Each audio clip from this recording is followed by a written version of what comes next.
EP ទី3នៃការធ្វើឲ្យចិត្តយើងស្ងប់និងមានក្តីសុខអញ្ចឹងទី3នេះគឺបងប្អូនអាចអនុវត្តបានដោយងាយនិងស្រួលមែនទែនតែអ្វីដែលទាមទារបំផុតគឺមានវិន័យកាលណាដែលយើងអត់មានវិន័យយើងអត់អាចនាំខ្លួនឯងទៅរកសេចក្តីសុខបានទេព្រោះនៅក្នុង EP នេះខ្ញុំនឹងមកនិយាយអំពីចំណុចដែលធ្វើឲ្យចិត្តយើងស្ងប់ហើយប្រឡែងបានលឿនហ្មងហ្នឹងគឺការសមាធិនោះគឺសំខាន់ព្រោះសមាធិនេះគឺវាឲ្យយើងនឹងបាននៅក្នុងអារម្មណ៍មួយដែលរស់ជាខ្លួនឯងហើយយើងនឹងអាចយកឈ្នះនៅអារឿងផ្សេងដែលវាចូលមកក្នុងខួរក្បាលយើងអញ្ចឹងការសមាធិដែលផ្ដោតទៅលើដង្ហើមចេញដង្ហើមចូលផ្ដោតទៅលើភាពដែលធ្វើឲ្យយើងមានក្តីសុខពេលដែលយើងដកដង្ហើមទៅគឺអនុកោសិកាយើងទាំងអស់វានឹងមានសេចក្តីសុខវានឹងរស់បានស្រួលចាហើយនឹងធ្វើឲ្យយើងនឹងវាធូរអារម្មណ៍ហើយចាំប៉ិតបងប្អូននេះដូចជាវីតាមីនដែលសន្សំចិត្តយើងសន្សំជីវិតយើងឲ្យវាស្ងប់ស្ងាត់និងមានក្តីសុខមែនតើហើយសមាធិនឹងមិនមែនសមាធិដើម្បីត្រាស់ដឹងទេគឺសមាធិដើម្បី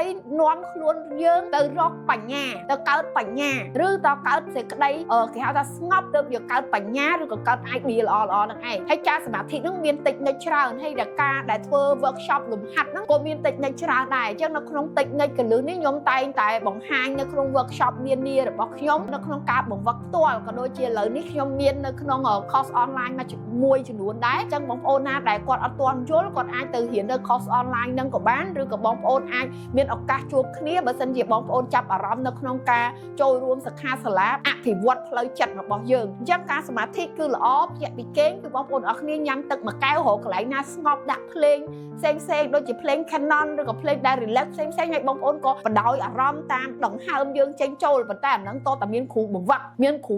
នាំយើងទៅធ្វើអាហ្នឹងទើបយើងធ្វើបានហើយយើងអាចមានវិន័យនៅក្នុងការដែលយកឈ្នះឧបសគ្គផ្សេងដែលរារាំងរបស់យើងដូចជាឧបសគ្គដែលរំខានមិនឲ្យយើងសមាធិដល់គោលដៅឬក៏ឧបសគ្គដែលវាមកលោមបន្លាចយើងឬក៏ការគិតជាច្រើនដែលវាមកគ្របដណ្ដប់យើងអញ្ចឹងណាទី2តកតងជាមួយនឹងការហាត់យូហ្គាឬក៏ធ្វើកាយវិបកម្មអីស្រាលដើម្បីឲ្យចរន្តឈាមឬក៏សរសៃឈាមយើងនឹងរត់ស្រួលហើយនឹងអាសាច់ដុំយើងនឹងវាមានចលនាកន្ត្រាក់ល្អអញ្ចឹងកាលណាតែសាច់ដុំយើងធ្វើការបានល្អវាមានអាអុកស៊ីសែននឹងគ្រប់គ្រាន់ចាចរន្តឈាមយើងក៏រត់បានស្រួលដែរអាហ្នឹងងាយមែនតើតែបងប្អូនភ្ញាក់ពីគេងមកយើងភ្ញាក់ពីគេងភ្លាមគឺយើងអត់មានគិតអីច្រើនទេខួរក្បាលយើងស្រឡះគឺយើងចាប់ផ្ដើមនៅក្នុងការធ្វើកាយវិការយ៉ាងម៉េចដើម្បីឲ្យមានលំហាត់សាច់ដុំហើយអាហ្នឹងវាមាន workshop ច្រើនដែរ workshop ដើម្បី